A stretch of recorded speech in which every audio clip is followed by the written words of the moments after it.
rockin' with it.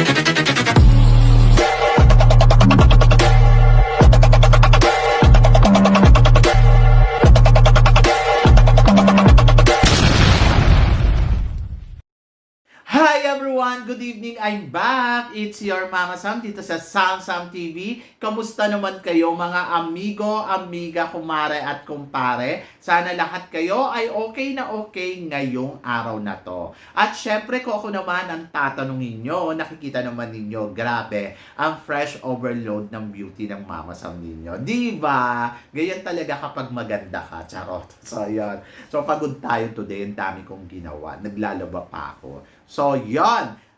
Ano na guys, kamusta naman kayo? Sana lahat kayo ay okay na okay. So, welcome sa ating chika ngayong gabi. So, ang chika natin ngayong gabi ay yun. Thanks God, it's Friday. So, wala naman ako masyadong ganap. Pero, kanina busy ako sa school. Kasi nga, alam niyo yun, pag nagtuturo naman tayo, seryoso naman tayo sa pagtuturo. Tapos kanina, naloka lang ako dito sa Miss Grand Philippines kung saan in-announce nila ang kanilang final coronation night ay sa September 29 na nakakaloka. Imagine niyo parang ilang araw lang magpiprepare yung kandidata natin na ilalaban natin sa Miss Grand. So good luck sa kanya. Wala nga isang linggo, parang 5 days. Kasi ang pageant ng Miss Grand ay sa October 5 ang starting. So, imaginein mo, October 5, kamusta naman yung lalaban natin? So, sana hindi na lang tayo nagpadala. Ganon. Kasi kawawa yung kandidata, walang preparasyon.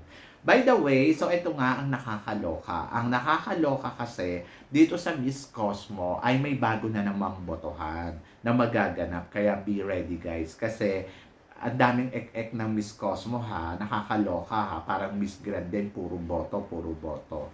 So yon. So ang sabi, Cosmo People Choice Award, the first station, vote for your favorite contestant. So nakakaloka. So may mga ganito pa. Nakakawindang. So the first station is kung sino daw. Now, out now. So kung ano to, may scan sa September 8 ang starting ng boto hanggang September 12. So, be aware tayo dito. Nakakawindang. Dapat wala ng mga ganito. Naiinis ako sa totoo lang, yung may mga ganitong botohan. Alam nyo kung bakit? Nagagamit yung mga tao para sa kakaboto, sa kakasupport doon sa kandidata. Katulad na lang itong nangyari itong nakaraan. 'Di ba? Parang may paboto sila. So tayo na habol ng habol. So ayun, sa awa ng Diyos, naka 1.1 billion na tayo. At thanks sa mga bumoboto. So ngayon, kung gusto nyong bumoto para ang mananalo daw dyan ay makakapasok sa semifinals. So dapat pa ba tayo lumaban yan? Piling ko naman, pasok naman ang ating kandidata for the semifinals. Nakakaloka. Pero kung gusto nating gumalaw, galawin lang natin. Kasi syempre, mahirap naman sabihin nila, ay, dito nanalo kayo, dito hindi. Pero piling ko naman, marami na magboboto kay Atisa at parang piling ko, kaya natin to na ipasok si Atisa automatic dito para sa semifinal. So, nakakawindang no, ang daming eksena. So, ayun lang yung hindi nakakatuwa. Yung may mga botohan. Kasi obviously, ginagamit nila yung mga bansa na mga kandidata para maging maingay lalo yung pageant nila. Naiintindihan ko naman kasi syempre parang dapat gumawa tayo ng ingay. So, paboto tayo sa Facebook at Instagram. Ganon. Pero parang feeling ko, yung mga ganyang pageant, nakakawinda. Parang sa Miss Grand, di ba? Parang, national costume. Botohan sa ganito, botohan sa ganyan. Hello, di ba? So, yun, nakakaloka. Ayoko kasi ng boto. Boboto ako isang beses lang talaga. Tapos pinupuntahan ko si Philippines. Isang beses lang ako bumoto ng todo-todo talaga. Ito talaga, yung kay Ariela Arida. Yung laban ni Ariela Arida nun, wala akong ginawa. Kasi unlimited yung boto ng para sa Miss Universe. So wala akong ginawa kundi bumoto. As in talagang wala akong tigil. Ang gagawin ko, gumawa ako ng 3 account. Tapos yon, binoto ko ng binoto. Punta ako pati yung mga kapatid ng email ng kapatid ko. Hala, pinagagamit ko. binoto ko talaga si Ariela Arida. Diyos ko, Ariela, kung alam mo lang kung paano ako nag-effort sa'yo. At natuwa naman ako kasi parang feeling ko talagang successful kasi 'di ba pumasok nga siya sa semifinals dahil daw sa botohan. Pero feeling ko hindi naman dahil sa botohan 'yon. Malakas talaga ang isang Ariela Arida at nagkataon lang na siya ang nanalo sa voting system. Ang pangit naman pakinggan, nakapasok ka dahil sa botohan. Sa laban niyang 'yon. Pero in fairness, kung iisipin mo din, ang pangit din naman talaga ng ginawa ni Ariela Arida nung preliminary competition noon sa evening gown. 'Di ba nagpa-tweetams yung lola mo. So 'yon.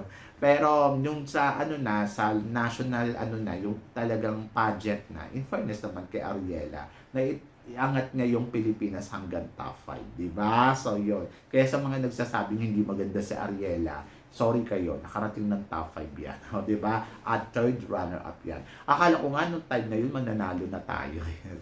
Kasi iba talaga ang Ariela Arida. In fairness, magaling. So, yon. So, eto na nga. So, magkakaroon daw ng botohan. So, nakakatuwa kasi talagang nakita naman natin na very active ang Pinoy.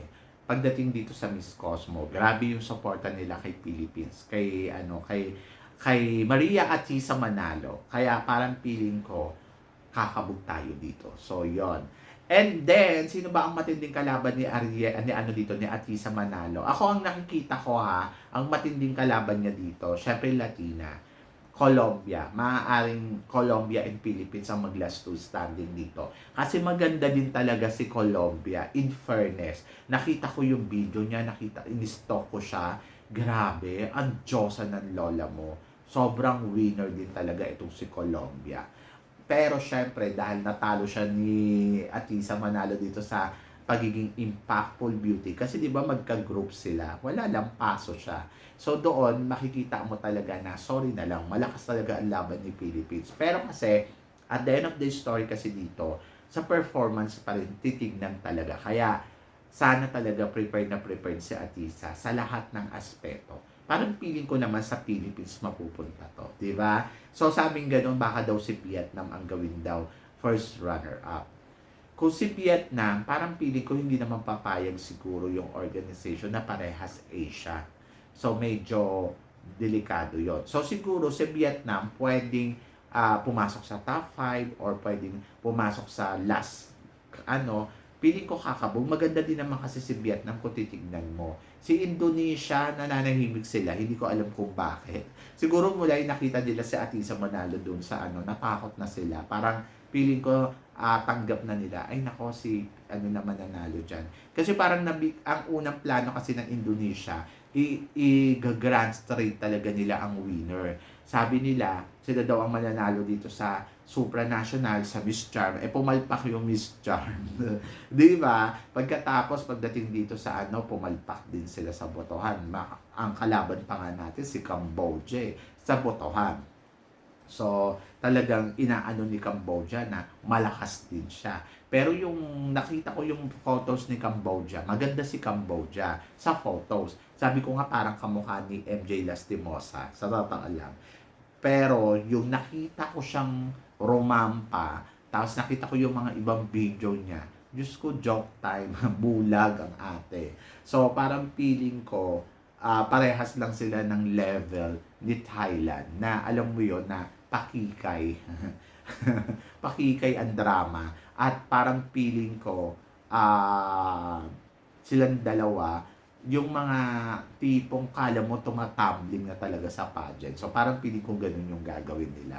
Talagang kakabog. Pero malay mo makarating din sa dulo. Hindi ko kasi alam yung tema ngayon ng ng Miss Cosmo. Hindi ko siya hindi pa natin alam kung ano ba ang kinukuha ba nila, yung maala elegante or gusto ba nila yung pumapalo talaga yung kandidata na parang Miss Grand, di ba? So ganon. Pero ang alam ko si Atisa Manalo, talagang ang peg niya talaga mag-aala Catriona Gray yung laban niya. Yung alam mo yun, yung sure win ako dito. Akin ang corona dito, di ba? Kasi kung papansinin mo, kinuha niya nga si Mac Tumang. Pagkatapos, ngayon nananahimik si Atisa kasi under training talaga siya. nag-under training po si Atisa Manalo, kaya nananahimik si Atisa. Doon naman sa nagtatanong, bakit wala pang farewell wala pang send off si Atisa? Ang send off ni Atisa, kung di ako nagkakamali, bukas o kaya etong this coming week. Kasi ang alis niya sa, kung hindi ako nagkakamali, sa 11 or 12, ganon. So, syempre, bago umalis yun, magkakaroon ng send-off. Sabi ganun, bakit daw hindi daw binigyan ng sarili, ng isinabay na doon kay Miss Aura? Paano isasabay? Syempre, Atisa Manalo yun, charot. So, yun. Hindi ko alam. Siguro dahil meron siyang sariling send-off talaga. So, hintayin natin yung mga eksena ni Atisa. For sure, matutuwa tayong lahat. Kasi, feeling ko magpapasabog talaga si Atisa ng bonggang-bongga dito sa Miss Cosmo. So, kayo guys, ano guys ang tingin ninyo? Tingin ninyo, aari ba nga ba tayo ng bonggang-bongga? I-comment below mo yan para at least malaman ko naman kung ano naman ang chika mo sa mga nasisense mo magiging pasabog ni Atisa Manalo ngayon dito sa Miss Cosmo 2024. So, yan. So, guys, syempre maraming salamat sa inyo lahat, sa suporta at pagmamahal na binibigay ninyo, syempre dito sa channel ko. At sa mga hindi pa po nakaka-subscribe please don't forget to click like and subscribe my channel at i-click nyo na rin po ang notification bell para updated kayo syempre sa mga chika natin. So sabi ng ganon, always keep smiling and always think positive. Walang imposible guys, magtiwala lang tayo sa itaas. Kaya guys, hanggang dito na lang, hanggang sa muli nating chikahan! See you tomorrow. Thank you, guys.